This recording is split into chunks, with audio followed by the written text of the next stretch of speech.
Oh, thank you. I'm just maneuvering my little down here. That's good enough. Hey, how's everybody doing? Let's give a round of applause for Tony again, our host. So my stand-up comedy has made it to the radio, internet radio. He did like a little bit of one of my bits about when I was living illegally over in Europe, which I've done a lot in my life. I don't know if you guys know this, but if you want to go travel the world, it doesn't cost like a round trip ticket price. You just buy a one-way, and when that country wants you to leave, the government pays for it. You have to be locked up in a foreign prison, but if you watch Locked Up Abroad enough, you'll figure out which countries don't. I mean, Nairobi wasn't a good idea for me. But, anyway, so I'm practicing for an interview I'm doing with this radio show he invited me on, so I'm going to do some European stories. My cellmate, when I was arrested in Malaga, Spain, I did end up in jail for about 35 days. That wasn't a prison sentence. That's just how long I was waiting to see a judge. I'm by myself. I have no family. And my cellmate's going, I was like, what happened to your last cellmate? What, did you get let free? And he's like, no. I'm like, so why is there a vacancy? He's like, I killed him. I'm like, this is all in Spanish. I speak Spanish fluently. I'm like, all right, so like, okay, why? And he's like, well, he said he was going to kill me, so when he got back to the cell, I killed him first. I'm like, oh, shit, are you in here for life? He's like, no, they give you like 7 years. I'm like, oh, yeah, this is Europe. So he's like, yeah, I'll be out when I'm like 40, it's fine.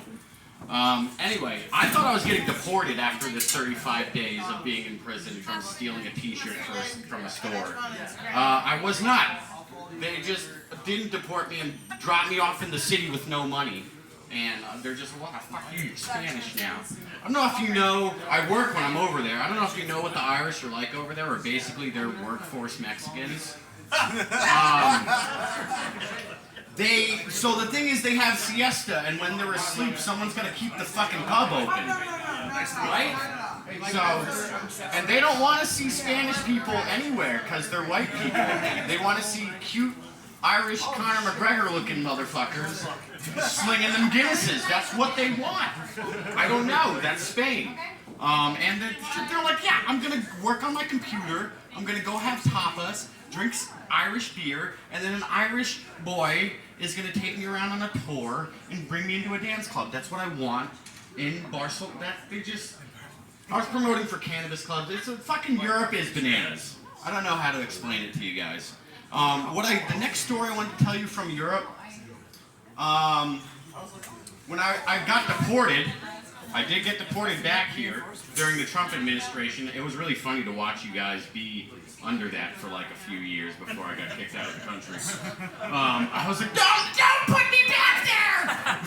But they hate everything about each other now. Not that we didn't before, but we weren't talking about it. Anyway, Orange Head Man.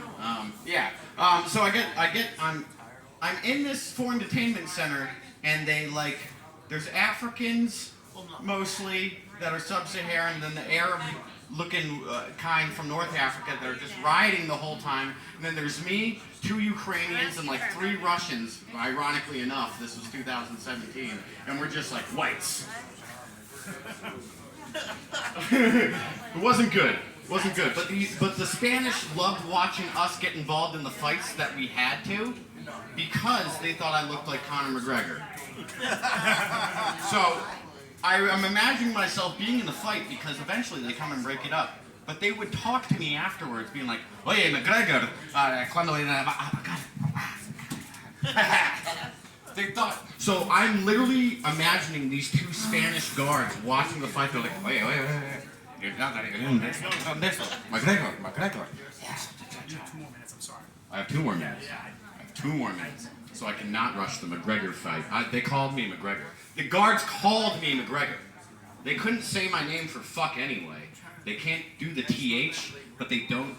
Their S's are a lisp because a king who was retarded. They had a retarded king, right? This is true. This is true.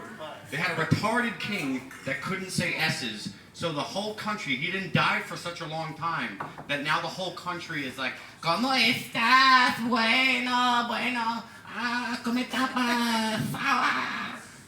And, but anyway, can you imagine 2 Spanish guards enjoying, they're like, look, the Irish kid's gonna get in there. The Russians just run away and jump on the table. I'm like, there's 5 Africans around me and an Arab that's kicking them off of them. I don't know why they start the fights. They're doing Africa stuff. They're always fighting each other. And then I'm just like, ah!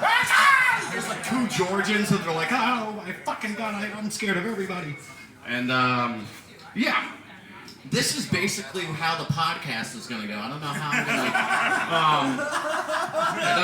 I'm going to, you know, like, Irish people just kidnapped me from being alone, because you can't walk around Irish in a country by yourself filled with Irish people. They just eventually grab you like, hey, what are you fucking doing here? You're just like, what?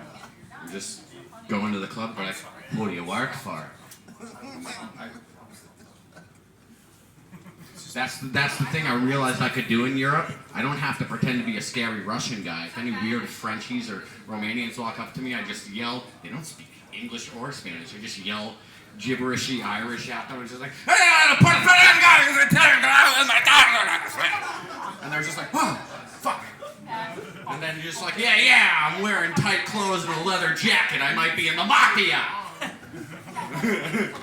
All right. Anyway, my name's Redbeard. Up the raw.